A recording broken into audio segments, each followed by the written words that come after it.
Bonjour Elena, Bonjour Vincent. bienvenue sur la chaîne des entrepreneurs à succès. Donc, excuse-moi. Merci d'accueillir. Bienvenue à toi également qui regarde cette interview d'Elena Carlier. Donc aujourd'hui, bref introduction, je me présente, je m'appelle Vincent, je suis créateur d'audience d'acheteurs qualifiés et aujourd'hui je vais présenter Elena. Alors j'ai fait quelques recherches justement sur Elena pour bien te la présenter si tu ne la connais pas encore mais qui commence déjà à être très bien connue. Et donc aujourd'hui, ce que je peux te dire sur Elena, déjà dans un premier temps, c'est qu'elle est conférencière et coach de vie certifié depuis plus de 30 ans. Alors oui, effectivement, ça commence à faire du temps et ça met la barre haut et ça me fait super plaisir d'avoir vraiment une personne d'aussi haut niveau. Et ce que j'ai pas marqué dans mes notes mais qui est super importante, c'est que ce que j'apprécie beaucoup chez toi, c'est que tu es une personne à la fois très haut mais à la fois tu restes simple. Et ça, j'adore. Donc je suis vraiment super heureux de t'accueillir sur la chaîne des entrepreneurs à succès. Aujourd'hui, ta mission, c'est d'aider les personnes à reprendre confiance en elles en trouvant le courage qui sommeille en eux. Je te laisserai en donner un petit peu plus de l'autre côté. Ensuite, tu as également une chaîne YouTube où tu es quand même assez connu. Tu as quand même 16 000 personnes. Tu as plus de 1 million de vues, j'ai vu dessus. Quand j'ai vu, j'ai dit voilà. Ensuite, 1200 maintenant, 1300 aujourd'hui, je pense. combien? Ça augmente tous les mois, hein, mais enfin tous les jours en fait. Mais là, je suis à 17 300 et ça augmente. Exact, exact. Bah, en tout cas, c'est super de voir ton évolution et surtout que tu es en pleine progression. C'est magnifique. Et aujourd'hui, j'ai même pu apercevoir donc dans tes interviews que tu as interviewé des personnes telles que Idriss Aberkan, le professeur Henri Joyeux, Martin Latulipe, Olivier Roland et encore bien d'autres personnes.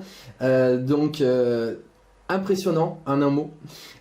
Et aujourd'hui donc voilà, je tenais à te remercier d'accepter d'avoir cette interview sur la chaîne des entrepreneurs à succès parce que voilà, tu as accepté et tu as déjà accompli ta mission avec moi parce que tu as réveillé le courage parce que d'avoir une personne comme toi sur ma chaîne, bah déjà j'ai le courage au top niveau dès le départ. On démarre. Avant de démarrer, les personnes à qui tu t'adresses, ça c'est très important. C'est-à-dire que si tu regardes cette interview, sache que aujourd'hui, Elena peut t'aider. Plus particulièrement, si tu es une personne qui souhaite augmenter son niveau dans sa carrière professionnelle, que tu sens que tu n'as pas encore trouvé ta place et que tu mérites mieux. Donc voilà, c'est la première des choses. Deuxième des choses, si par exemple tu n'es pas heureux dans ton job et que tu souhaites également peut-être faire une conversion, enfin de retrouver qui tu es, tu donneras plus de détails, Elena, par rapport à tout cela après. Ensuite, si tu as un problème de couple et que tu souhaites créer cette relation profonde avec la personne, cette relation profonde et équilibrée dont tu désires tellement.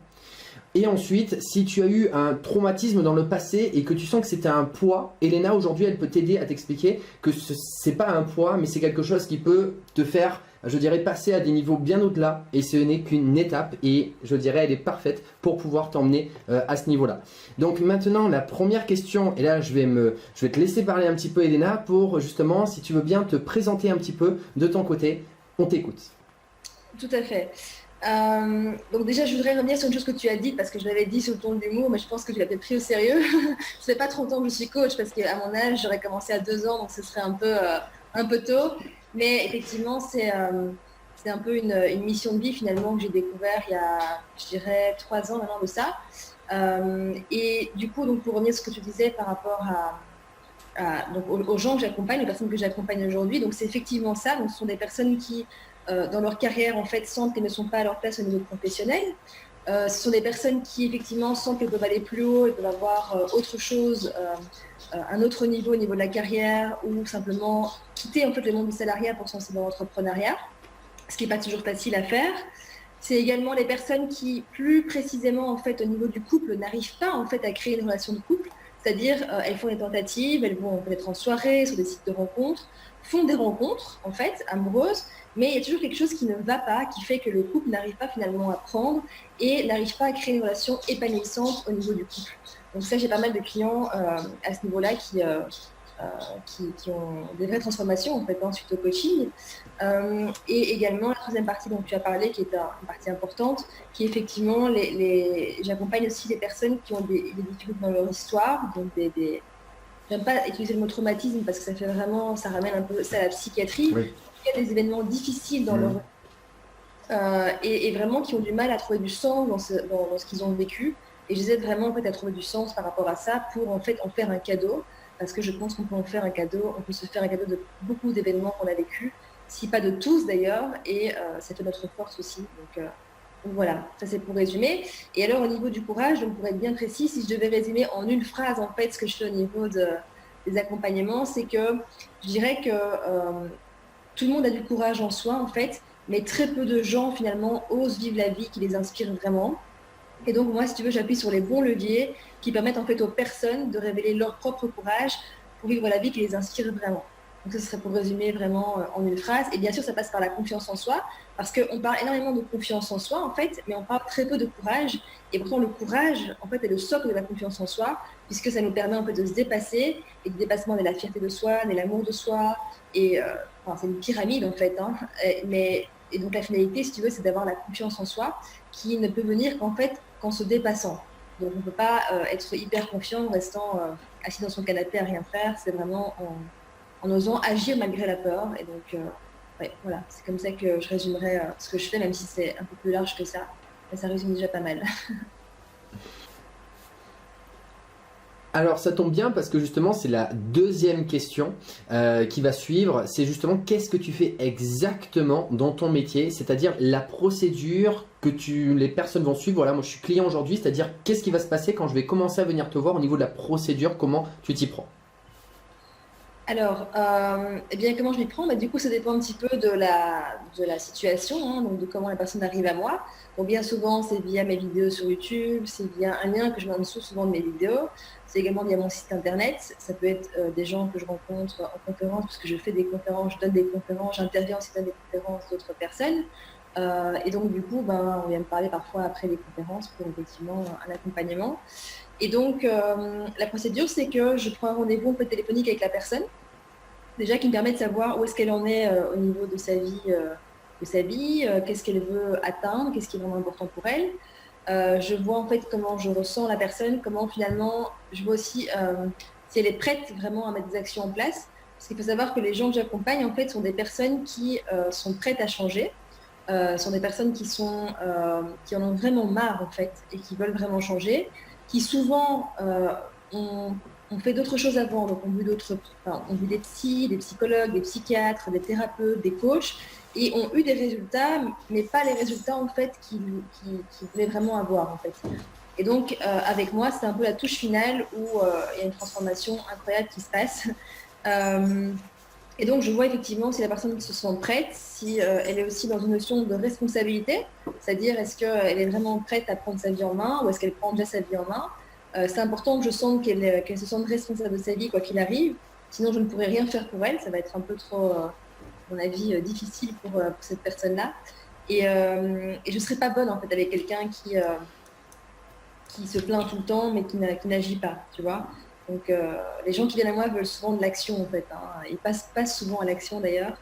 Donc voilà, et puis aussi, comme je te disais, que je dois ressentir en fait les personnes avec qui je travaille, je me rends compte de plus en plus que c'est vraiment important d'avoir un bon échange avec les personnes et de ressentir en fait les gens avant de commencer.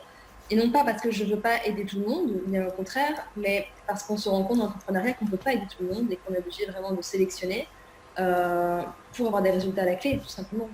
Pour que les gens en fait, qui investissent en coaching avec moi soient contents et satisfaits de leur investissement et inversement. Donc, voilà. Alors, pardon, t'as terminé? Ta réponse est top, mais par contre, ce qui me fait sourire, c'est que c'était pas exactement la question. Je dirais que c'était la pré-question de vraiment la question, mais c'est pas grave parce que j'aimerais rebondir quand même sur ce que tu viens de dire. Des choses importantes. Déjà, la première des choses, c'est que si tu regardes cette interview aujourd'hui, sache que de toute façon, il y a les liens juste en dessous pour retrouver Elena, bien évidemment, et pour démarrer avec elle, parce que le but de cette interview, c'est de te mettre en contact avec elle direct, justement. Si tu as besoin d'elle, il faut quand même que tu saches où cliquer. Donc tu auras tout ça en dessous. Ensuite, personnellement, j'ai pris le temps justement de regarder encore avant notre interview, une interview que tu as fait avec une personne justement que tu as suivie. Et cette personne, ce qu'elle disait, et j'ai beaucoup aimé, qu'elle avait passé quasiment plus d'un an, alors je sais plus si c'était un psychologue, également une autre personne, coach, c'était une dame effectivement. Et justement, ce qu'elle disait, c'est que tu lui avais changé sa vie et la vie de ses enfants. Et que tu as eu un impact. Et ce que j'apprécie beaucoup, c'est la manière dont tu le dis. Comment tu peux faire cela? Bah, à mon sens, je suis entièrement d'accord avec toi parce que c'est quand même mon métier justement d'apprendre à trouver les bonnes personnes avec qui tu travailles. Eh bien, c'est que la personne est prête à te donner réellement ses problèmes. C'est-à-dire qu'elle ne les cache pas et qu'elle te dise réellement, bah ouais, j'en suis là. Donc ça, c'est top parce que tu travailles avec des personnes qui sont prêtes à s'ouvrir et à dire oui, oui, j'en suis là, je suis vraiment dans la misère. Et surtout, toi, tu peux donner finalement des solutions, mais surtout les personnes sont prêtes à mettre en action les solutions que toi tu vas leur dire et qui sont prêtes à appliquer ces choses-là. Donc c'est vraiment top ce que tu viens de dire parce que là finalement c'est là où tu es la meilleure. Tu sais clairement, je dirais, identifier le problème et tu sais clairement donner une solution que la personne va mettre en application. Et cette femme que j'ai vue justement dans cette interview, elle l'a si bien dit, il faut savoir où tu mets tes priorités. C'est ce que tu lui as dit justement la première fois. Pose-toi la question où tu mets tes priorités. Donc finalement tu cherches des personnes et tu travailles avec des personnes qui savent où elles mettent leurs priorités et que c'est important pour elles quand elles viennent te voir. Oui, alors c'est vraiment intéressant ce que tu partages parce qu'en fait, cette personne en question, c'est une cliente qui m'avait fait un témoignage effectivement que j'ai mis sur ma chaîne YouTube. Et, euh, et c'est vraiment une des plus belles transformations en fait, à laquelle j'ai assisté, qui me dépasse en fait, mais vraiment de manière impressionnante. Parce qu'effectivement, elle, quand elle est arrivée à moi, justement, elle explique dans l'interview, parce que j'ai fait un témoignage assez long en fait, avec elle, de 25 minutes, je pense. Et elle explique qu'elle pleurait tout le temps, qu'elle était pas en fait, elle était pas heureuse, elle pleurait tout le temps, elle a 6 enfants à gérer. Elle était en fait en Belgique, c'est l'équivalent en fait du RSA en France, donc c'était vraiment compliqué pour elle. Elle ne savait pas si elle allait avoir ses allocations ou pas. Elle était tout le temps déprimée, elle se sentait victime en fait, elle était tout le temps occupée à se victimiser. Elle avait toujours peur en fait d'être seule, elle voulait absolument être en couple pour ne pas être seule. Et en fait, justement avec elle, c'était un exemple, un contre-exemple de ce que je fais d'habitude, parce que quand on a commencé l'accompagnement, en fait, très vite, je me suis rendu compte que ce serait compliqué.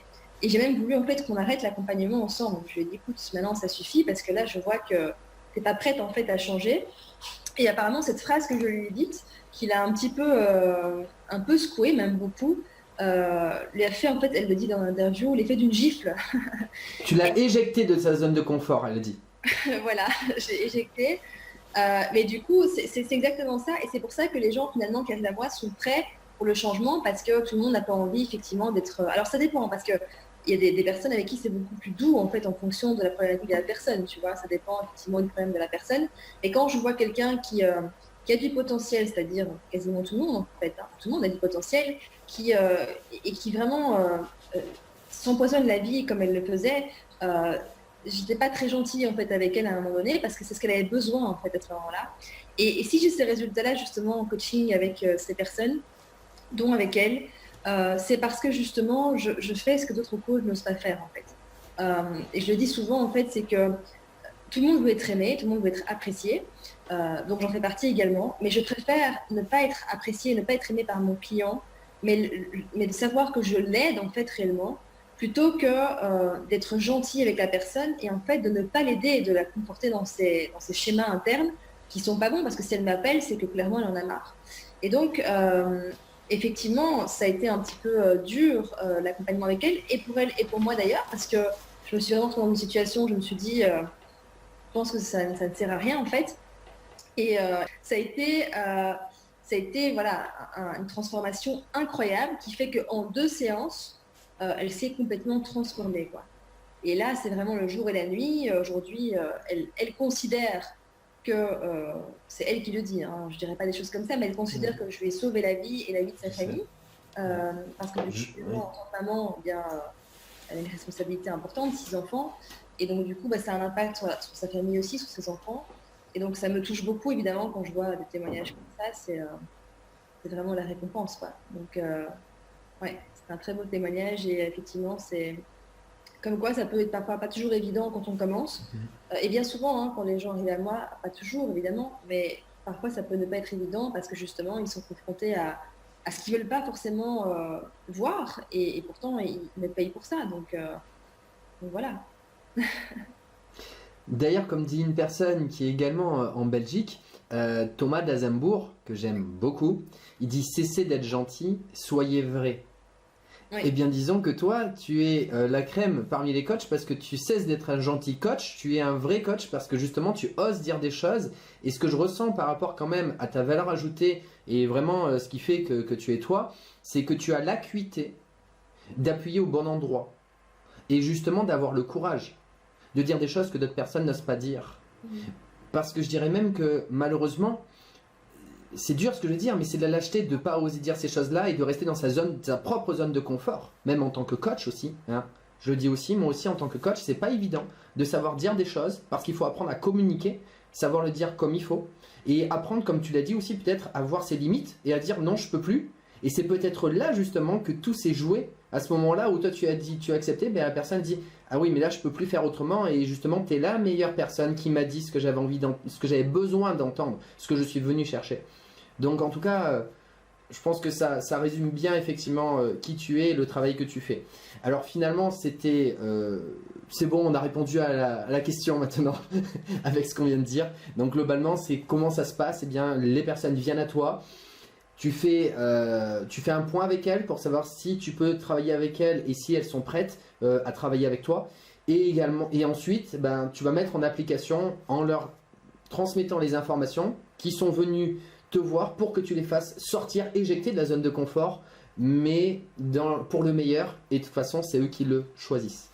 Tout à fait. Alors après, c'est pas toujours aussi, comme je disais, aussi intense. Hein. Là, c'est parce que c'est un cas particulier, mais il y a des personnes avec qui ça se passe moins dans cette friction, je vais dire, au début, et c'est plus doux. Donc c'est vraiment du cas par cas. Donc c'est difficile de répondre à la question de manière globale parce que ça dépend vraiment des personnes et des situations en fait, qui sont toutes uniques, tu vois. Donc, tu sais t'adapter. Ah ben c'est indispensable hein, de s'adapter et de pouvoir cerner la personne qu'on a en face de soi, effectivement, oui. On va passer à la deuxième question, qui celle-ci est, je dirais, totalement à l'opposé, parce que moi, ce que j'aime bien faire effectivement dans ces interviews, c'est qu'on parle beaucoup de ce qu'on fait, mais les personnes, elles ont beaucoup besoin de savoir, parce que tu l'as dit dans les coulisses, justement, par exemple, la besoin, par exemple, d'augmenter son niveau dans sa carrière. Tu l'as dit justement, moi aussi, ben, j'ai vécu ça, et qu'aujourd'hui, si je peux emmener ça, c'est parce que justement, je comprends très bien les personnes en face dans cette phase-là, parce que je l'ai vécu. Et aujourd'hui, ben, je pense que les personnes qui regardent cette interview, elles ont besoin de savoir qui est Elena Carlier, qu'est-ce que tu as vécu pour en arriver à devenir cette personne aujourd'hui, parce que je pense que ces personnes ont envie de se connecter à ton énergie, ton unicité, donc on t'écoute. Donc tu veux savoir mon histoire, c'est ça? Mon histoire de vie. Mais écoute, elle est longue, hein, donc je vais essayer de la résumer au maximum. Alors quand je dis elle est longue, elle n'est pas si longue parce que je suis encore assez jeune, mais je veux dire, elle est remplie de difficultés hein, depuis l'enfance très clairement. Je considère que j'ai pas eu une enfance facile, loin de là, puisque j'ai eu pas mal de difficultés, difficultés dans mon enfance avec mes parents.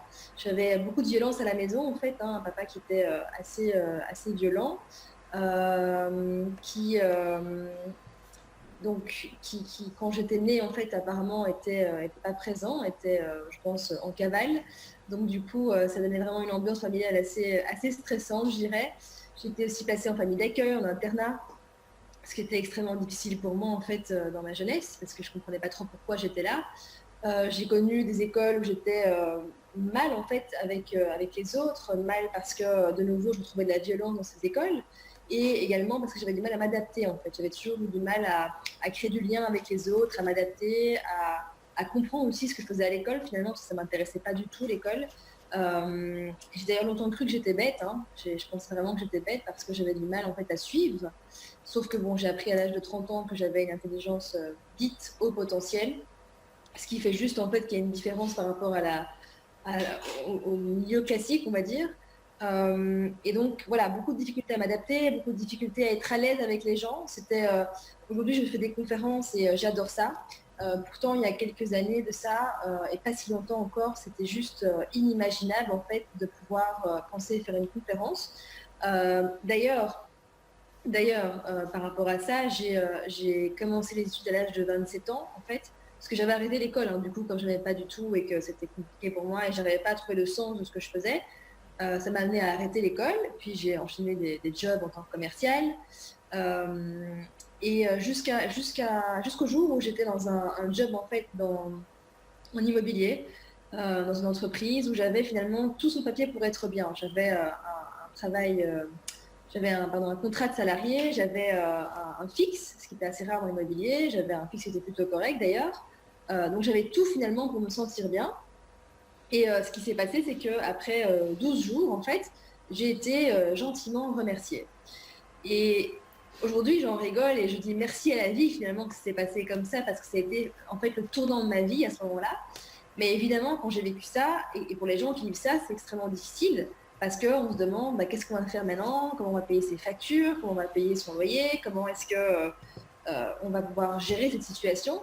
Et puis surtout, quoi faire en fait, comment on va s'en sortir, tu vois. Donc ça a été vraiment difficile et en même temps, je sentais que j'en avais marre de faire ces boulots de commercial et ça me plaisait plus. En fait, c'était un peu par dépit finalement que je faisais ça. Et en même temps, tu vois, comme j'avais pas étudié, je me suis dit, ça va être extrêmement compliqué pour moi de faire autre chose, tu vois. Et comme je n'avais pas étudié, en fait, j'avais la croyance, enfin, c'est même pas que j'avais la croyance, c'est que comme je n'avais pas étudié, en fait, je ne pensais même pas que c'était possible de pouvoir étudier. Parce que comme j'avais eu des difficultés toute ma vie à l'école, que j'avais du mal à suivre, je me dis, mais comment est-ce que je vais arriver finalement à étudier et donc, du coup, j'y pensais même pas. C'était juste pas possible. Et donc, c'est là, en fait, que j'ai commencé à me faire accompagner en coaching par une coach.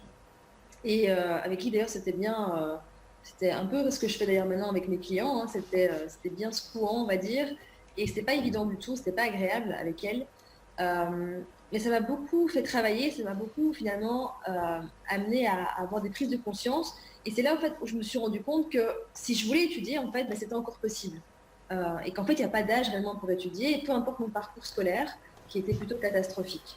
Et là, je me suis dit, je vais me lancer là-dedans parce que c'est vraiment ça qui va me permettre en fait de pouvoir sortir de ce milieu de commercial, de pouvoir faire autre chose de ma vie.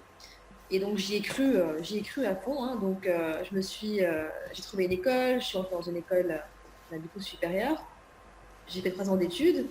J'ai fait un bachelier en tourisme et gestion que j'ai réussi, non sans difficulté. Alors pas tellement, encore une fois, c'est pas tellement la matière qui était difficile au final, mais c'était plus les relations avec les personnes avec qui j'étais, qui n'étaient pas évidentes.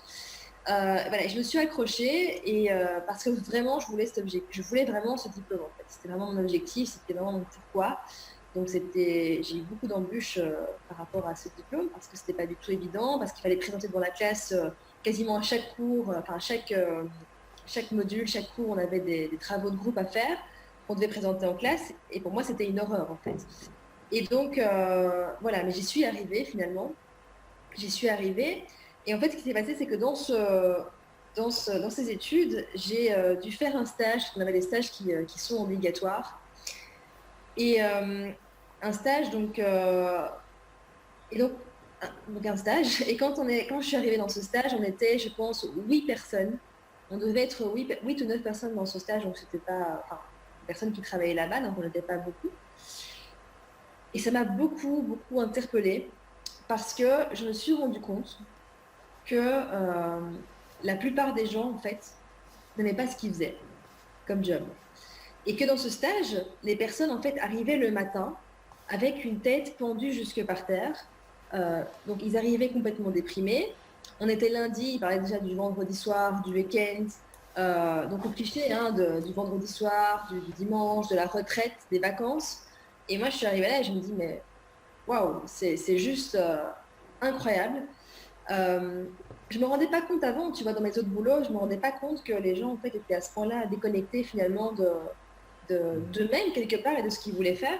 Et ce qui m'a beaucoup interpellée, c'est pas tellement qu'ils se plaignent, c'était pas du tout agréable, hein, du coup, parce que tu arrives là et t'es pas non plus dans une bonne énergie. Hein. Puis j'étais pas forcément heureuse d'être dans ce stage, très clairement. Mais ça m'a interpellée de me dire pourquoi est-ce que si les gens sont pas heureux, en fait, pourquoi est-ce qu'ils bougent pas? Pourquoi est-ce qu'ils changent pas? Et ça a été vraiment, si tu veux, la prise de conscience et le cheminement qui a commencé pour moi. Donc, parce que là, j'arrive à la fin de mes études, où je me suis dit, en fait, là, il y a des choses à faire, très clairement. Et voilà, il y a des choses à faire et les gens ont besoin d'aide, en quelque sorte, par rapport à ça. Parce que je me suis rappelé de mon histoire, je me dis, tiens, peut-être qu'en fait, ils ne changent pas parce qu'ils ne pensent pas que c'est possible de changer. Parce que peut-être pour eux, tu vois, dans leur entourage, on leur a dit que ben non, pour étudier dans telle voie, il faut pouvoir travailler dans telle voie, que tu sais, tu as 40, tu as 45 ans, donc trouver un autre job, ça va être pas possible. Tu es une femme, donc tu as déjà la chance d'avoir un boulot, donc voilà. Tu es de couleur de peau, donc ça va être compliqué pour toi. Tu es homosexuel, Hmm. donc tu as déjà de la chance d'avoir. Enfin, tu vois, c'est vraiment Waouh. des clichés, mais c'est vraiment ce que les gens vivent en fait au quotidien. J'ai encore eu une personne hier au téléphone en coaching et c'est vraiment ce que les gens peuvent ressentir en fait au quotidien parce que c'est ce que la société peut véhiculer en fait autour de nous comme idée. Et c'est aussi parce que finalement, on nous a répété en fait au quotidien, tu vois. Ce que je veux dire, c'est que quand on te répète ça à longueur de journée, finalement, ben, ce qui se passe, c'est que du coup, tu te rends même pas compte que c'est possible en fait. Et donc, je me suis dit, à mon avis, ça peut jouer dans la balance. C'est peut-être ça qui fait que les gens ne bougent pas. Et aussi, donc il y a ça. Et puis aussi, je dirais le confort en fait. Tu vois, un confort, je dirais une prison dorée en fait, qui fait que même si c'est pas confortable, enfin même si tu n'aimes pas ce que tu fais, même si tu n'es pas heureux, en fait, quelque part, tu as un confort de vie qui fait que tu sais que tous les mois, tu as ton salaire, tu as quand même un cadre dans lequel travailler, on te dit quoi faire, tu as des horaires assez cool en général. Donc, tu as quand même beaucoup d'avantages qui fait que c'est difficile vraiment d'arriver à changer ça malgré tout. Et donc voilà, de fil en aiguille, j'ai une prise de conscience, j'ai commencé à suivre des conférenciers, des coachs assez connus, que j'ai été voir d'ailleurs sur scène, qui m'ont vraiment interpellée, renversée et qui m'ont beaucoup touchée en fait. Et là, je me suis dit, ben voilà, ça c'est le métier que je veux faire également. Et c'est très paradoxal du coup, puisque j'avais peur de prendre la parole en public encore à ce moment-là. Tu vois, j'étais très mal à l'aise au niveau des relations sociales, hein, mais mal à l'aise au point d'avoir peur de manger du pain au restaurant parfois. Et d'ailleurs, ça m'arrive encore, hein, je le dis souvent, parce que c'est intéressant de voir que, euh, tu vois, on a l'impression que les gens qui réussissent ou les gens qui réussissent à du haut niveau, mais pour eux, en fait, c'est plus facile. Pour eux, ils n'ont plus peur, en fait. Pour eux, ils sont toujours confiants, tout va toujours bien. Et en fait, c'est juste une illusion qu'on a. C'est juste, tu vois, une partie de l'iceberg qu'on voit. On voit juste la réussite des personnes et on voit pas, en fait, toute l'histoire qu'il y a derrière. Et bien souvent, quand tu vas creuser dans les histoires de personnes qui réussissent, alors selon leur définition de la réussite, évidemment, hein, et ça c'est propre à chacun, mais quand tu regardes leur histoire, finalement, tu te rends compte en fait que ben, pour en arriver là, justement, ils ont peut-être... parfois c'est l'inverse, tu vois, les gens qui sont hyper confiants, que tu vas sur scène hyper confiants, charismatiques, parfois ce sont des personnes qui ont manqué beaucoup de confiance en elles et qui ont justement eu beaucoup de difficultés à s'exprimer à l'oral. Et donc, on voit vraiment qu'une petite partie de l'iceberg, on pourrait envier ces personnes-là, mais en réalité, on est tous finalement sensibles aux mêmes choses. On vit tous les mêmes émotions et tout le monde a peur en fait, hein. Tout le monde ressent de la peur. C'est une émotion qui est très forte et qui revient très souvent. Et donc du coup, ben, tu vois, le paradoxe, c'est que oui, aujourd'hui, je parle devant je fais des conférences de manière très régulière maintenant, et j'adore ça, hein, c'est ma vocation. Euh, mais parfois, quand je demande du pain au restaurant, ben, j'ai peur, ou je suis pas à l'aise, ou parfois quand je parle avec quelqu'un dans une relation personnelle, bah, je suis pas forcément 100% à l'aise. Et ça m'arrive encore très souvent. Et j'ai envie de le dire parce que vraiment, ça peut permettre aux personnes qui vont nous écouter aujourd'hui bah, de se rendre compte qu'en réalité, elles ne sont pas différentes des autres et que, voilà, peu importe notre histoire, on a tous ces émotions-là. Et la différence, elle ne se joue pas en fait dans est-ce que j'ai peur ou est-ce que j'ai pas peur, est-ce que je suis à l'aise ou je suis pas à l'aise, elle se joue dans le courage justement. Est-ce que je passe à l'action malgré la peur Waouh. ou est-ce que je reste finalement euh, dans ce confort, je veux dire, de ne pas passer à l'action. Euh, voilà, et ça, pour moi, ça fait une grande différence. Et donc, du coup, pour résumer par rapport à enfin, mon chemin de vie, si je peux dire ça comme ça, mon histoire, euh, donc voilà, ça a été extrêmement difficile parce que j'ai eu beaucoup en fait, de chocs, tu vois, dans mon enfance. J'ai aussi, quand mes parents se sont séparés, j'avais 13 ou 14 ans et je me suis retrouvée en fait à vivre seule avec ma mère qui n'était jamais présente. Donc j'allais à l'école seule, je revenais toute seule. J'étais vraiment un peu livrée à moi-même en quelque sorte. Donc ça a des avantages aussi, hein, énormément, parce que j'ai développé beaucoup de force derrière tout ça. Mais ça a été extrêmement difficile et en même temps ça m'a beaucoup forgé. Et donc, ouais, donc voilà. Donc c'est ce qui m'a amené en fait à me dire que, même pas à me dire, c'est à ressentir vraiment l'envie de la mission que je me donne, hein, d'accompagner les personnes en fait, tout simplement. Waouh. Euh, ce que j'adore vraiment, c'est à quel point je vois ton assise professionnelle. Parce que dans une question, tu as répondu à 2 ou 3 questions qu'il y a derrière. Donc, tu sais aller là où il faut, comme il faut. Et en plus, dans un moment où tu parles de choses personnelles, donc on est un petit peu pris de court. Parce que toi, comme tu dis, bah, tu es humaine comme tout le monde. Et que là, par exemple, cette question, tu t'y attendais pas forcément. Et même dans une situation où tu t'y attendais pas, où tu dois forcément improviser parce que c'est pas quelque chose que tu avais prévu, tu sais justement garder l'axe et justement dire les choses qui sont percutantes et importantes. Donc du coup, waouh. Donc je vais reprendre quelques points justement que tu as dit et que j'apprécie beaucoup et je vais essayer de les résumer également moi de mon côté, hein, parce que bien sûr, voilà, ça donne 2 interprétations aussi de mon côté comme moi j'ai entendu. Donc finalement, oui, tu as une enfance difficile et c'est ce qui a posé les bases de qui tu es et pourquoi tu fais les choses. Donc ça c'est la première des choses parce que forcément c'est dans l'adversité qu'on se découvre et qu'on découvre finalement notre potentiel et nos forces et ce qu'on veut, ce qu'on ne veut plus, donc ce qu'on veut.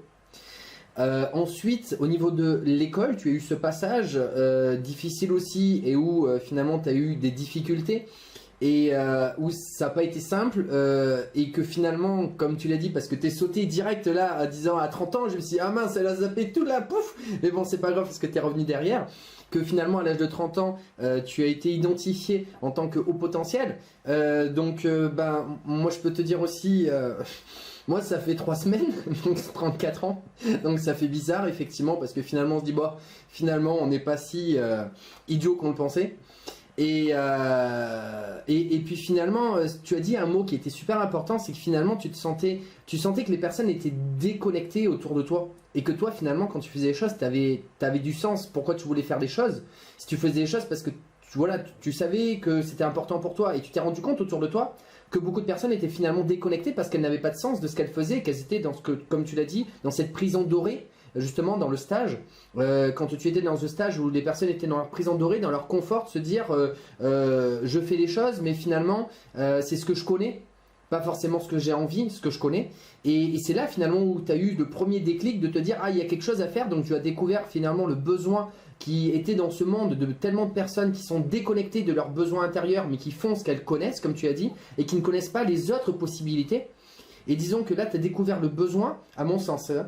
Et ensuite, finalement, tu as vu des personnes qui t'ont inspiré, ces conférenciers, qui sont finalement venus te donner des solutions, comment apporter ces informations à toutes ces personnes avec ces conférences, la manière de transmettre l'information et que tu as dit, bah tiens, moi, c'est ce que j'aime et donc du coup, je peux apporter ces solutions par le biais de ce besoin-là que tu t'étais aperçu, là, globalement, vraiment, ce déclic au niveau de ce stage où les personnes étaient déconnectées. Et tu as dit quelque chose que j'aime beaucoup, c'est justement, tu as parlé en disant que toi aussi, tu es comme tout le monde et que tu as des peurs, qu'il y a des moments où tu es dans une zone d'inconfort, ce qui te ramène à une personne humaine. J'apprécie énormément parce que justement tu montres, moi l'une des choses qui est importante pour moi c'est de créer un lien de connexion avec les personnes et de montrer qu'on n'est pas différent, qu'on est tous sur une progression, qu'on a tous des difficultés, donc de montrer que finalement il ne faut pas avoir peur, on est tous pareils et on peut tous s'entraider les uns les autres en se connectant et en montrant qu'on peut être là mais on est aussi des personnes simples, on a vécu des choses, oui, mais voilà. Et d'ailleurs je me sens beaucoup connecté avec ce que tu dis parce que j'ai beau avoir fait énormément aussi de conférences depuis 30, 60 personnes en face de moi et j'en ai fait depuis des années. Eh ben, c'est pas pour ça qu'aujourd'hui, quand j'étais en interview, eh ben, effectivement, j'avais le stress qui montait parce que j'étais justement, j'ai cette inspiration pour toi et justement, j'avais cette zone. Et la vérité, c'est que je suis encore rouge, donc c'est vrai et ça fait tellement plaisir d'ailleurs justement de se retrouver à pouvoir apprendre de nouvelles personnes qui nous inspirent. Et donc du coup, c'est Laurent Gounel qui dit justement par rapport à ça que finalement, alors là, je reviens juste sur le terme justement d'avoir peur et justement de faire des erreurs. Mais en fait, les erreurs, c'est ce qui nous caractérise.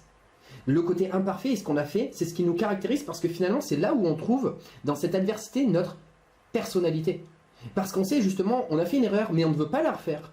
et que c'est nous justement qui avons choisi de ne pas refaire parce que ça nous correspond et on prend nos décisions finalement dans l'adversité et dans les erreurs qu'on a eues. Donc nous en fait ce n'est absolument pas je dirais l'opposé des erreurs, non, c'est les erreurs qui nous caractérisent pour savoir qui on se définit, qui on est réellement. Et donc ça j'apprécie beaucoup. Laurent Gounel justement il en parle par rapport à une conférence qu'il fait, puisque le livre L'homme qui voulait être heureux de Laurent Gounel qui est magnifique, justement il en parle beaucoup de tout cela et ça c'est ce que tu as vraiment signifié et ça c'est vraiment quelque chose que j'aime beaucoup. Et après tu dis oui, alors du succès oui mais pas peur avec toi. Ah oui ben enfin voilà, moi je suis à côté de toi et le fait que tu m'aies justement accepté cette interview, je le dis une fois de plus, ben justement tu me donnes le courage de pouvoir monter parce que tu m'inspires. Donc en tout cas super, tu fais, c'est top tout ce que tu viens de dire, ça résume et on voit dans ton histoire à quel point tu as la capacité, le potentiel d'aider toutes ces personnes parce que tu as finalement vécu ces choses-là intensément à l'intérieur, tu as compris qu'il y avait quelque chose à faire et aujourd'hui tu as trouvé une solution, les conférences, les interviews, le coaching pour justement transmettre ton information et c'est top d'avoir des personnes comme toi autour de nous et qu'on puisse rencontrer des personnes comme toi dans notre vie. Donc en tout cas merci pour ce que tu fais, ça c'est important que je te le dise aussi devant tout le monde, c'est important aussi parce que c'est pas tous les jours qu'on le dit. Avec plaisir. Et tu parlais de ne pas être à l'aise dans l'interview, tu sais, il y a encore il y a une quinzaine de jours de ça, j'ai fait une interview, j'ai réalisé une interview et j'étais pas du tout à l'aise en fait, j'étais hyper stressée au point de me dire je vais fermer le PC et je vais pas la faire, tu vois. Donc c'est pour te dire vraiment, on est tous, on pense tous les mêmes choses en réalité et que ça peut tous nous arriver encore maintenant. Des fois, on ne sait même pas pourquoi finalement on est stressé, mais c'est comme ça, tu vois. Et encore une fois, ben, est-ce que c'est grave ou pas? Non, c'est juste une information qui n'est pas agréable. Voilà, je vais juste rebondir sur quelque chose que tu as dit qui était important par rapport aux études à ce stage-là en question. Parce que donc, le fait que je voyais que les gens étaient déconnectés en fait de ce qu'ils faisaient, qu'ils n'étaient pas heureux, etc. Il faut savoir que j'étais pas non plus heureuse à ce moment-là non plus en fait dans mon stage. Hein. Parce que j'aimais pas forcément faire les études enfin, j'ai repris les études en pensant que ça allait être vraiment une porte de sortie, que j'allais travailler dans ce domaine-là, que ce serait beaucoup mieux après. Et en réalité, je me suis rendu compte que non seulement depuis ce stage notamment, mais c'était impossible pour moi de retourner dans un boulot de salarié, impossible d'avoir de nouveau un patron sur moi et d'avoir un job finalement qui n'a pas de sens en fait pour moi réellement. C'était plutôt ça en fait. Et si tu veux, je n'étais pas forcément plus heureuse que ces personnes-là. Sauf que je savais que mes études, si tu veux, je les faisais pas parce que j'avais vraiment de la passion pour les faire, mais encore une fois, j'avais à la clé cet objectif qui était le diplôme. Et quoi qu'il se passe, je voulais mon diplôme en fait. C'était pas possible autrement, tu vois. Donc, tu vois, ça aussi, c'est un message qui est important parce que parfois, en fait, on peut faire des choses, pas parce qu'on veut vraiment les faire, mais parce que c'est un temps et que c'est temporaire. Ça peut être parfois reprendre des études, c'est pas forcément qu'on a envie de les reprendre, mais on sait que ça va nous aider par la suite. Ça peut être, par exemple, avoir un job qui ne nous plaît pas forcément, qui ne nous plaît plus, mais c'est temporaire, ça nous permet de gagner de l'argent pour pouvoir créer notre entreprise à côté. Tu vois, donc c'est pas... Je ne suis pas dans un monde, et je ne pense pas que ça existe, enfin, je suis même sûre d'ailleurs, ce monde où finalement tu fais tout ce que tu aimes tout le temps et tout est toujours agréable, ça n'existe, ça ne fonctionne pas comme ça en fait. Donc du coup, parfois on passe par des moments qui sont moins agréables, beaucoup aussi dans l'entrepreneuriat, hein, très clairement, il y a beaucoup de choses qu'on fait qui dépassent largement notre talent ultime en fait, et qui ne sont pas forcément agréables. Alors oui, on peut déléguer, mais c'est bien aussi de pouvoir les faire, pour les maîtriser. Donc voilà, est-ce qu'on aime les faire? Pas spécialement, mais ça fait quand même partie d'un tout, tu vois. Et donc c'est pareil pour ça. Ça ne veut pas dire qu'il faut adorer absolument quand on fait quelque chose, absolument. Mais par contre, ce qui est super important, en revanche, c'est d'avoir cette vision-là de pourquoi est-ce qu'on fait les choses. Parce que si on ne sait pas pourquoi on fait les choses, au final, on se perd dans les obstacles qui arrivent. On a des obstacles qui arrivent, et puis et ça arrive dans toute situation et à tout le monde. Hein. On commence quelque chose et on se rend compte qu'il y a plein d'obstacles qui arrivent comme ça. Et si tu oublies en fait finalement le but premier de pourquoi tu as commencé les choses, qui sont souvent des raisons très fortes. Hein. Quand on commence quelque chose, on a des raisons qui sont fortes, qui nous poussent à faire ça. C'est juste important en fait de se reconnecter à ces raisons-là, et ça nous permet de pouvoir, je veux dire, dépasser ces obstacles, enfin même les traverser, on va dire. Donc voilà, donc c'est juste une petite parenthèse par rapport à ce que tu as dit. Mais tu as entièrement raison. Là, en fait, c'est les étapes intermédiaires que tu transmets, qu'il faut accepter les étapes intermédiaires avec la clé que tu viens de donner, c'est donner un sens pourquoi on fait ces étapes intermédiaires, le pourquoi on fait ces étapes intermédiaires. Et à partir du moment que tu as compris le pourquoi on fait ces étapes intermédiaires, au moment T où tu es dans ces étapes où tu te dis « Ah, j'en ai marre », bah tu dis « Ah oui, mais je le fais pour ça ». Donc d'un coup, tu adores pas ce que tu fais, mais tu adores pourquoi tu vas le faire. Donc du coup, boum, tu éclates. Et c'est ce que tu viens d'expliquer et ça c'est top et je suis entièrement d'accord avec toi. Ouais. Et puis c'est plus pour la personne que je deviens aussi, hein. Alors c'est sûr que dans les études, c'est pas ce que je ressentais, je me disais pas c'est pour le chemin, parce qu'on dit souvent c'est le chemin qui est le plus important. À terme, je me rends compte parce qu'effectivement, pour 3 ans d'études, j'ai eu 3 minutes de satisfaction pour 3 ans de labeur, je veux dire. Mais c'est vrai que en soi, c'est plus finalement le chemin qui est important et la personne que tu deviens et l'émotion que tu vas vivre au final que l'objectif en tant que tel. Parce qu'on se rend bien compte que quand on atteint un objectif, ça passe très très vite, ça reste pas très longtemps en fait. Et donc ça aussi c'est important je pense en tout cas pour moi en tout cas, de plus être concentré finalement sur les actions du quotidien et le cheminement que le résultat final. Et ça met aussi moins de pression du coup, parce que finalement c'est pas toujours à la hauteur de ce qu'on imaginait, c'est pas toujours les choses se passent pas toujours comme on voudrait qu'elles se passent.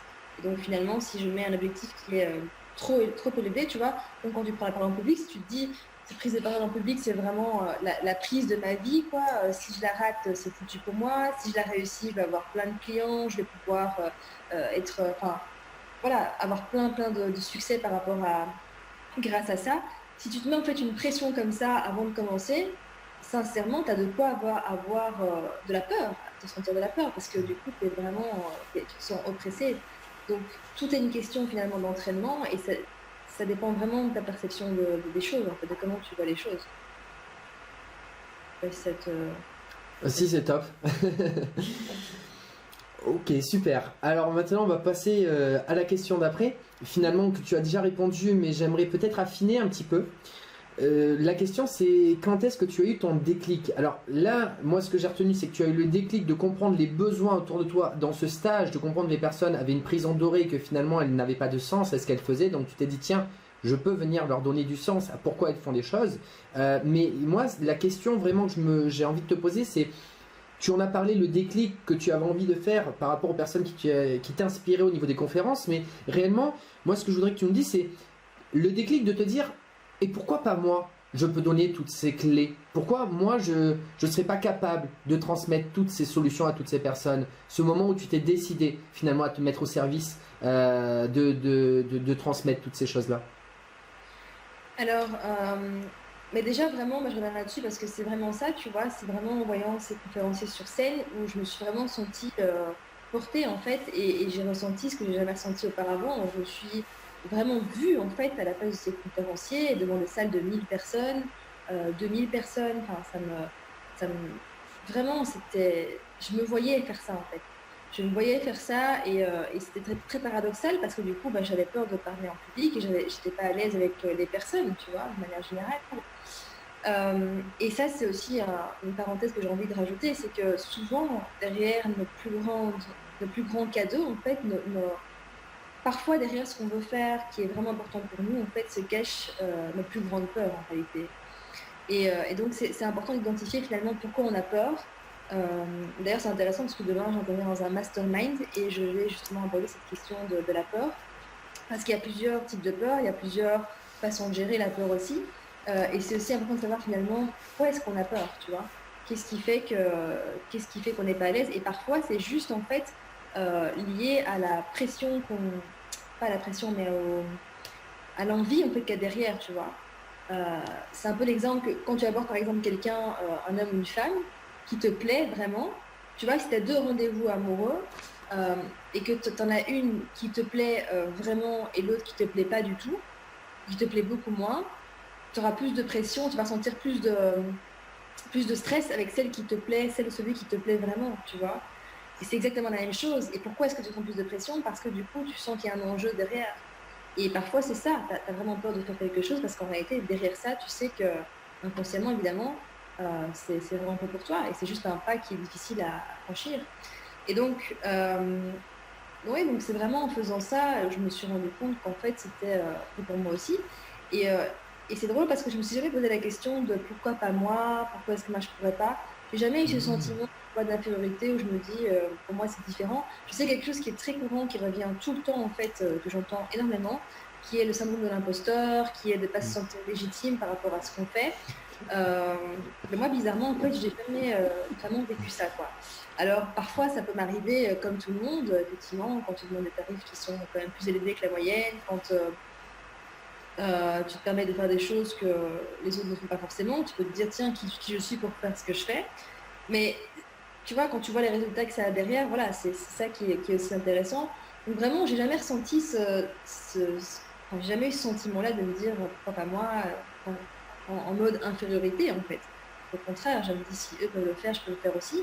Puis c'est intéressant de voir que, mais comme moi j'en parle aujourd'hui, mais ces conférenciers-là, ces coachs, ou même ça peut être d'autres personnes, hein, des chanteurs, des acteurs, qui racontent parfois leur histoire et tu te rends compte qu'en fait, ben, eux aussi, ils n'étaient pas forcément à l'aise avant, qu'eux aussi, ils ont des peurs. Et donc tout ça, ça te rassure, ça te permet de te ramener en fait à toi-même en te disant bah, que eux, on peut le transformer, donc pourquoi pas nous, mais dans le sens positif, pas dans le sens négatif, tu vois. Enfin, pas dans le sens. Tu Je comprends ce que je veux comprends. dire? Je comprends. Parce que c'est quelque chose qui revient très souvent, hein. J'en vois très souvent. Comme si en fait, ces personnes-là avaient plus de qualité que nous, on veut dire, ça, plus de talent que nous, alors que non, chacun a ses talents, chacun a ses forces. Mais il est certain qu'on a tous du potentiel. euh, on a tous du potentiel. Maintenant, ce qui est important, c'est de trouver vraiment ce pourquoi finalement on est fait, qu'est-ce qui nous fait vibrer nous, et ne pas être en mode copie. Parce que souvent, ce qui se passe, c'est que dans un premier temps, en tout cas, on peut avoir tendance à vouloir copier, et c'est naturel, et c'est pas négatif, hein, parce qu'au contraire, c'est comme ça qu'on apprend, et c'est comme ça que les enfants apprennent finalement à marcher, à parler. Ils sont vraiment dans une forme de mimétisme, si je peux dire ça comme ça, où ils apprennent vraiment en répétant en fait ce que les adultes font. Et donc, c'est naturel d'avoir, et c'est d'ailleurs très important d'avoir des modèles, des gens qui nous inspirent. Sauf qu'au début, ben, on peut avoir tendance à vouloir quelque part tout prendre de ces personnes-là et être en fait une copie de ces personnes-là. Sauf qu'on se rend compte qu'en réalité, en faisant ça, on se sent vide à l'intérieur parce que enfin, ça n'a pas été mon cas réellement, mais des personnes que j'entends, voilà. Donc après, c'est important de trouver sa propre identité en fait professionnelle. C'est important euh, de continuer toujours à chercher, tu vois, parce que je pense pas qu'on arrive un jour réellement euh, où enfin, en tout cas, c'est pas mon sentiment à moi, mais je pense pas qu'on arrive un jour réellement avec quelque chose de défini, tu vois, un objectif qui est clair, qui est défini. Alors, ça peut s'éclaircir progressivement de jour en jour. Euh, et je crois vraiment à ce pouvoir, tu vois, de se créer une vie sur mesure, de se créer une vie finalement en accord avec ce qui est important pour nous. Et ça se joue vraiment au détail, en fait, hein, de notre vie. Mais tu vois, tout se modifie en permanence. Donc, c'est possible que pendant 10 ans, tu as envie de faire ça et puis tu veux faire autre chose. Je pense qu'il faut cesser aussi cette flexibilité-là. C'est important. Euh, voilà. Donc, je sais pas si ça répond aux questions. C'est toujours top. De toutes les façons, ce sera toujours top. Il n'y a pas de réponse parfaite, comme tu le dis. Il faut laisser aller. Et ça, c'est important aussi, puisque c'est ce qui fait tu es toi, justement, cette réponse. Oui. Alors, j'ai envie justement de reprendre sur un point particulier qui je trouve qui est extrêmement important pour les personnes aussi qui nous regardent et d'ailleurs aussi les personnes qui doivent déployer leur courage comme toi justement tu leur apprends, c'est justement qui te suivent dans cet état d'esprit de ne pas être une copie. Parce que justement l'idée c'est que son courage il est intérieur, il est propre. Et j'aime beaucoup ce que tu dis, et je te comprends parfaitement justement par rapport à tout ça, ce syndrome de l'imposteur, que personnellement, je suis similaire à toi dans le sens où je ne l'ai pas. Pourquoi? Parce qu'en fait, je pense qu'on a quelque chose en commun qui est extrêmement important, et qui fait justement pourquoi on y arrive et pourquoi on aime ça. La passion. On fait les choses parce qu'on aime ça. On ne fait pas les choses parce qu'on fait la même chose que les autres.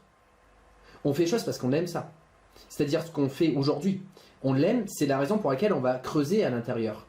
Et on va creuser, mais en trouvant sa propre énergie. Et du coup, en fait, on sait rester soi. Par contre, comme tu l'as si bien dit, c'est quand même un assemblage également de process divers et variés qu'on a pu observer autour. Mais on a assemblé ce qui nous correspond, et après on a ajouté notre petite touche. Et donc du coup, c'est ce qui fait la différence finalement entre ceux, comme tu dis, qui ont le syndrome de l'imposteur et ceux qui ne l'ont pas. Ceux finalement qui essaient de dupliquer des choses sans les comprendre et leur donner du sens pour eux-mêmes.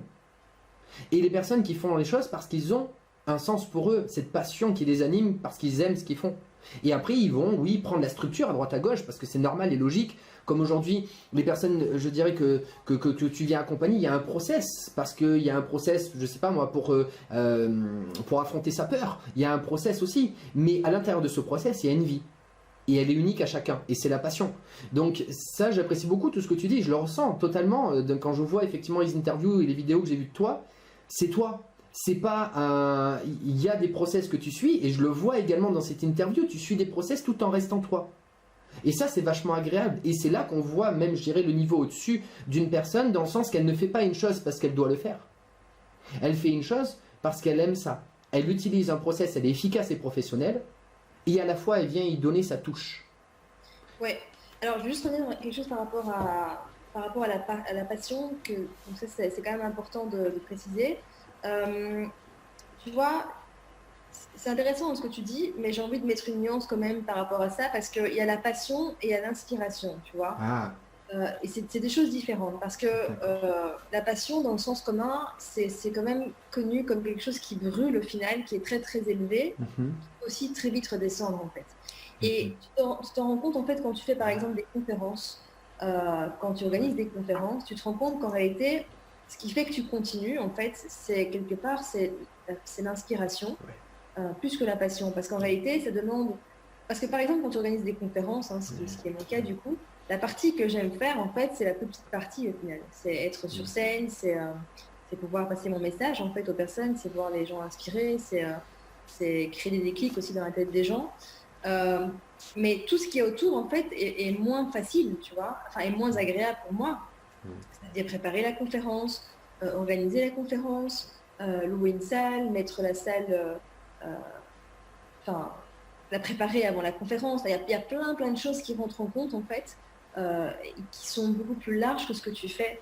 Et donc, le fait, c'est que c'est vraiment, je dirais pour moi, plus une question d'inspiration que de passion. C'est que dans le fond, ce qui fait qu'on commence, on continue, c'est c'est plus de l'ordre de l'inspiration qui nous permet en fait de continuer quand c'est difficile. Parce que des fois, tu vois, quand tu fais des conférences, tu n'as pas toujours le retour avec les personnes, ou quand tu interviens dans des conférences, tu n'as pas toujours tu n'es pas forcément attendu, je veux dire, ou que tu es attendu mais que les gens n'ont pas forcément choisi que tu sois présent non plus, dans les entreprises par exemple, dans les masterminds, etc. Et ça se passe toujours très bien, mais parfois tu sais pas à la hauteur de ce que tu voudrais en fait, en termes de retour directement. Et donc, du coup, ce qui fait que tu persévères quand même là-dedans, bah, c'est plus l'inspiration et le fait de pouvoir peaufiner, en fait, améliorer à chaque intervention, finalement, ce qui était super, ce qui était moins bien. Et c'est ça qui fait que ça rend les choses beaucoup plus belles par la suite.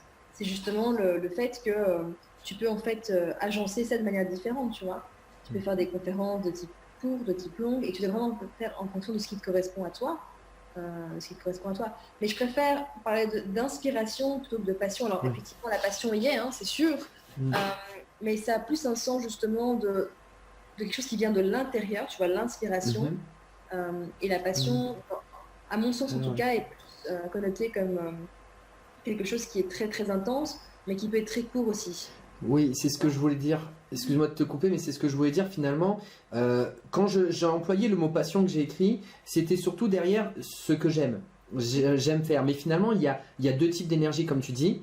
Il y a ce que j'aime faire à un instant bref et entre guillemets qui est plus connoté. La passion, c'est vraiment le côté éphémère finalement, intense, brûle. Oui, ça brûle, mais ça consomme rapidement. Finalement, ce terme relate par rapport à cela. Et comme tu dis, il y a l'inspiration qui est cette énergie de ce que j'aime faire, mais effectivement sur le long terme. Donc je suis entièrement d'accord avec toi que cette nuance, entièrement d'accord avec toi, cette nuance, effectivement, c'est sur du long terme, parce que c'est l'inspiration qui va te permettre, je dirais, de trouver ta voie sur du long terme, ton alignement. Alors que la passion, bah, ça peut être très bref. Et finalement, après, bah, il y a tout qui retombe, et c'est un petit peu justement peut-être l'erreur à ne pas commettre Ouais. par rapport à ça. C'est ça, et puis aussi le principe justement que tout doit être agréable, parce que quand tu parles de passion, les gens ont l'impression que ça doit être toujours Mm. agréable et que tout doit être chouette en fait.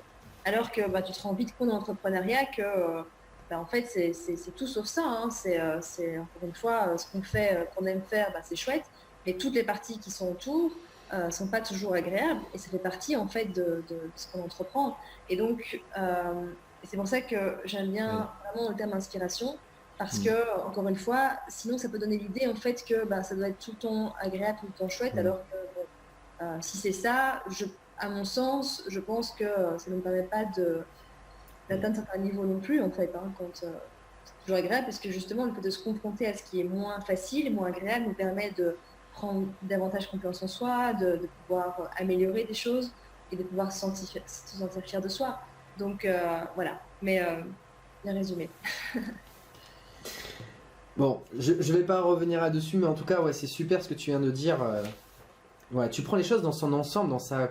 Voilà, on voit vraiment l'assise de ton expérience, parce que chaque mot a son importance, et justement, chaque mot a un impact. Et c'est top parce que vraiment, tu fais attention à toutes ces choses-là, et moi, je croustille d'avoir des personnes comme ça qui font attention à chaque chose. C'est là où on va dans la profondeur des choses intéressantes et on peut progresser sur du long terme. Mais c'est important les mots qu'on utilise et surtout les mots qu'on utilise avec soi-même. Tu vois, la façon dont on se parle, la façon dont on se dit les choses sont très, très déterminantes en fait.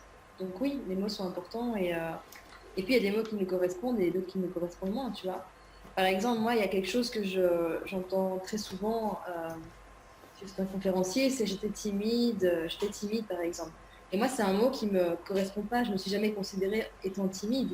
Je me suis considérée comme étant mal à l'aise socialement, tu vois, mais pas timide. Donc il y a vraiment des mots qui me sont propres et qui fait que je me sens plus à l'aise avec ça aussi. Et voilà, ça me semble important en tout cas. Je suis d'accord. On passe à la question d'après. Tu avais un message important à passer aujourd'hui. C'est ton temps libre dans cette interview. Tu dis ce que tu veux, le plus important pour toi que tu as à transmettre à la personne qui nous regarde. On t'écoute.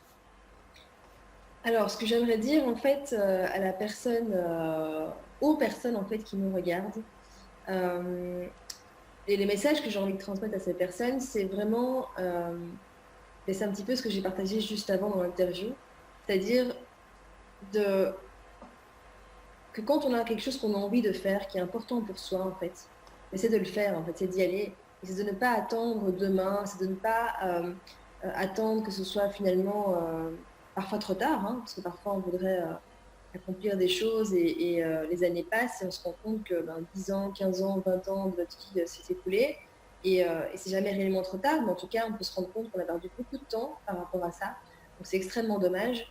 En fait aussi j'aimerais partager l'étude que j'avais lue de Bronnie Ware, qui est une infirmière australienne et c'est une étude qui m'a aussi beaucoup marquée en fait dans ma carrière, qui est, et d'ailleurs j'en parle très souvent en conférence, quasiment à chaque conférence j'en parle d'ailleurs, ce qui est que 95% des personnes, donc 95 en français de France, partent de ce monde avec des sentiments de regret.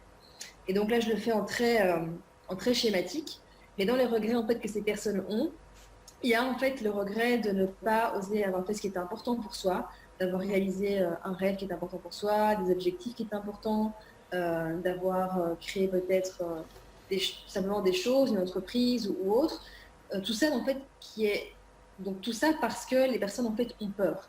Euh, ont peur du regard des autres, ont peur de la critique, ont peur du rejet, ont peur ont peur de tellement de choses en fait.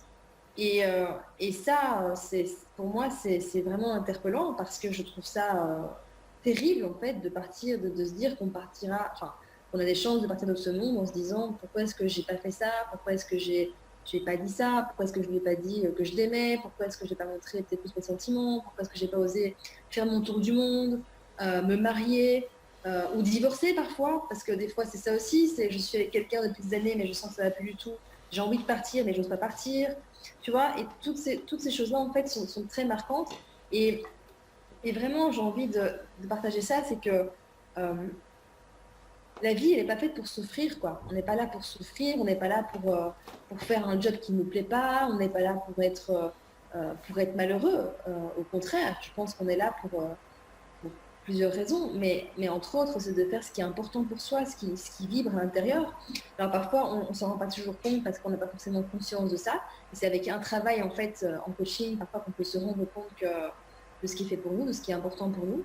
Euh, mais vraiment, c'est de ne pas avoir peur de se lancer, quoi. Peu importe le fait de se sentir à l'aise ou pas.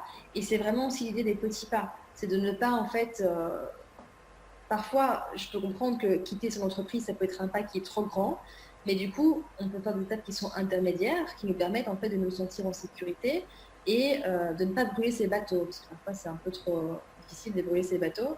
Et c'est pas forcément ce que je conseille, hein. C'est pas forcément pour moi la meilleure des solutions. En tout cas, ça dépend des personnalités, mais moi, personnellement, je trouve que c'est pas l'idéal. Mais voilà, donc c'est vraiment d'aller petit à petit vers ce qui est important pour soi, d'aller découvrir ce qui est important pour soi et d'oser le faire. Parce que quand on le fait, en fait, ce qu'il faut comprendre, quand on vit la vie qui nous correspond vraiment, qui nous inspire, quand on va vers nos rêves, vers nos objectifs, vers ce qui a vraiment du sens pour nous, c'est que ce qui est important de se rendre compte, c'est que c'est pas seulement nous, en fait, qu'on aide et c'est pas seulement pour nous qu'on le fait. Quand on le fait, en fait, on inspire les autres autour de nous. On inspire les autres à le faire également. On inspire les autres à oser, en fait, passer à l'action. On inspire les autres à oser, à oser réaliser leurs rêves. Et, et du coup, c'est un impact positif. Parce que j'aime bien dire en conférence, en fait, que tu vois, les gens qui ont marqué le monde, comme Nelson Mandela, Martin Luther King, Mère Teresa, euh, ce sont des gens qui ont effectivement marqué le monde parce que c'était voilà, leur mission à elles. Maintenant, on marque tous le monde en quelque sorte. Parce qu'un bon professeur, en fait, qui travaille avec passion et qui fait vraiment son métier parce qu'il aime le faire, il va inspirer les jeunes, en fait. Il va inspirer les élèves et peut-être qu'il va avoir dans ses élèves un génie qui va créer quelque chose pour l'humanité, tu vois. Un bon parent, quelqu'un qui a comme valeur haute de pouvoir éduquer ses enfants et de donner le meilleur à ses enfants, eh bien, en éduquant son enfant, ça va lui permettre de pouvoir inspirer d'autres personnes également par après en grandissant et de pouvoir toucher d'autres personnes. Quelqu'un qui fait son travail euh, avec passion, mais plus qu'avec passion, avec inspiration et avec, encore une fois, avec du sens derrière et l'envie de servir les gens, eh bien, il impacte ses clients et ses clients vont impacter également d'autres personnes, tu vois. Donc, on est vraiment tous, en fait, sur cette terre comme euh, enfin, pas comme des cellules, en fait, mais qui s'impactent les uns les autres, donc dans un sens comme dans un autre. Tu vois, quand tu arrives dans une entreprise où les gens, en fait, tirent la tête, où tu vas dans un restaurant, tu es mal servi parce que la personne n'a pas envie d'être là, ça t'impacte négativement, tu vois. Mais dans le sens inverse, quelqu'un qui a un service de qualité, euh, qui, qui, qui aime ce qu'il fait, en fait, il peut te rendre ta journée merveilleuse juste parce que il était enfin, bienveillant, mais plus que bienveillant, il était juste à sa place, en fait. Il était juste à sa place. Et vraiment, ça, c'est quelque chose que je constate, encore une fois, et que j'ai vraiment à cœur, en fait, que les personnes réalisent, euh, que vous réalisiez, du coup, hein, que tu réalises, du coup, parce que tu me regardes, c'est que dans la vie, le problème sont souvent des questions de place, en fait, de ne pas être à sa place. Et du coup, on a tous une place qui est faite pour nous, peu importe son histoire, peu importe ses difficultés, peu importe ce qu'on a pu dire aussi, hein, parce que des fois, on a pu dans des choses qui étaient vraiment pas agréables, qui peuvent te faire douter de toi, en fait. Mais vraiment, voilà, tu as du potentiel, tu as tout ce qu'il faut en fait, pour réussir ta vie, selon ta propre définition de la réussite. Et c'est hyper important aussi, parce que on a parfois tendance à se comparer aux autres en pensant que la réussite, c'est avoir une grande maison avec deux chiens, avec un mari ou une femme. Et le problème, c'est que si ça ne t'inspire pas réellement toi, en fait, euh, ben, ce qui se passe, c'est que il y a deux choses. Soit tu ne vas pas arriver à ton objectif parce que ce n'est pas réellement ton objectif à toi. C'est un objectif finalement qui est induit par la société, qui ne t'inspire pas toi réellement. Donc, dans ce cas-là, ça ne va pas forcément se réaliser. Et pire que ça, c'est que si ça se réalise, c'est le sentiment de vide intérieur, en fait. Et donc, c'est pour ça que c'est important, c'est même pour moi essentiel de définir ce qu'est la réussite pour soi, tu vois. Parce que pour certains, ça va être donner une bonne éducation à ses enfants, pour d'autres, ça va être faire un tour du monde, pour d'autres, ça va être créer leur entreprise, pour d'autres, ça va être générer 1 million d'euros par mois, pour d'autres, ça va être tout simplement de faire des interviews, de remplir ses salles. Enfin, on a tous, tu vois, enfin, on n'a pas tous parce qu'on doit tous le définir en fait, mais c'est important qu'on définisse vraiment ce que c'est la réussite pour soi, pour justement ne pas se sentir vide, ne pas se sentir vide à l'intérieur et toujours se rappeler que c'est un process en fait. C'est-à-dire qu'il n'y a pas de finalité en soi. Tu vois, le fait de passer à l'action vers ce qui est important pour soi, le fait de mettre des actions en place, tu es déjà occupé à réussir en fait, parce que tu es déjà en action, tu vois. Et donc, vraiment ramener ça à des choses simples et pas toujours, tu vois, de plus tard, de demain je réussirai parce que demain j'aurai tel résultat, parce que demain je fréquenterai telle personne. Ça se joue vraiment tous les jours. Et le jour où tu te rends compte qu'en fait ta vie, elle est merveilleuse tous les jours en réalité, parce que tous les jours tu es en chemin vers ce qui est important pour toi, euh, ben, pour moi, tu réussis en fait. Donc voilà, ça c'est le message que j'ai envie de transmettre au monde. En quelques mots, moi, ce que j'ai juste noté, j'ai marqué ose prendre ta place dans ce monde. Ta place. Ouais, Ça va? ouais, ouais, tout à fait. Dans ce monde, ose agir malgré la peur, ose dire non aux personnes, parce que c'est aussi quelque chose qui revient très souvent. J'entends beaucoup de personnes qui... euh, et là, par contre, je suis une experte pour dire non, hein. Moi, c'est plus, je dois plus apprendre à dire oui qu'à dire non, mais beaucoup de gens ont peur de dire non, tu vois, parce qu'ils ont peur de décevoir, parce qu'ils ont peur du rejet, parce qu'ils ont peur de la critique. Et le problème, quand on fait ça, c'est que on se meurt pas soi réellement. Parce que quand on dit non, quand on dit oui à l'autre alors qu'on a envie de dire non, tu vois, on n'est pas occupé à s'honorer soi. Et le problème, c'est qu'on ne rend pas service aux autres, en fait, en faisant, tu vois, en n'étant pas vraiment présent, parce que tu n'as pas vraiment envie d'être présent et que tu le fais pour faire plaisir. Et donc, tout ça, en fait, quelque part, est lié à l'amour de soi, hein. C'est-à-dire que plus on apprend à s'aimer réellement, moins, quelque part, on est dérangé. Donc plus on s'aime et plus on apprend, plus on est aussi confiant, moins on est dérangé quelque part par le regard des autres et plus finalement on va agir en accord avec ce qui est important pour soi. Donc c'est vraiment un équilibre à avoir entre faire plaisir aux autres, évidemment, mais aussi s'honorer soi en fait. Mais écoute, je te remercie donc pour cette interview. Maintenant, si tu as aimé cette interview, toi qui es en train de regarder et qui est encore avec nous, donc de toute façon si tu es encore là c'est que tu as aimé, sinon tu serais déjà parti. Tu peux également trouver d'autres personnes sur la chaîne des entrepreneurs à succès pour justement découvrir selon tes goûts toutes les personnes. Et aujourd'hui, donc n'hésite pas non plus à liker si tu as aimé pour montrer effectivement que tu as apprécié notre travail.